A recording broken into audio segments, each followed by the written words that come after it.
Hello everyone. তো আজকে দেখাবো কী করে জিমে বাটারফ্লাই আমরা যে এক্সারসাইজটা করে থাকি। তো প্রথমে সবাইকে বলবো একটু জিমে যারাই ব্যায়াম করো না কেন তারা টাওয়াল ইউজ করবে, কারণ এটা ম্যান্ডেটরি, এটা করা উচিত। তো আমি দেখাবো, এই দেখো বাটারফ্লাই এক্সারসাইজটা কীভাবে মানে সঠিকভাবে করা যায়। তো প্রথমেই দেখো আমার যে চেস্ট, আপার চেস্টটা একটু সামনের দিকে এগোনো আছে, নর্মালি সিটিং পজিশনে ব্যায়াম করছি।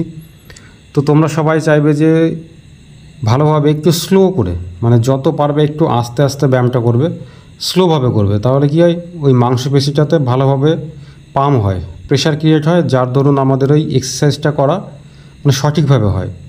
এমনটা না যায় যে এক্সারসাইজ শুধু করার দরকার, ব্যাস বাটারফ্লাই করার দরকার করে রাখলাম। তো যেটা করবো অন্তত মনোযোগ দিয়ে ভালোভাবে সঠিকভাবে ব্যায়ামটা করব। এমনটা না যে আমার খুব বেশি ওয়েট দিয়ে মারতে হবে না, যতটুকু পারবে তার মধ্যে একটু চাইবে একটু কম ওয়েট নিয়ে, যাতে রেপুটেশনটা 15 থেকে 15+ আমরা রেপুটেশনটা করতে চাই। তো সিম্পলভাবে দেখো, নর্মালি এইভাবে মারবে যাতে কোনো চোট ফোট না লাগে।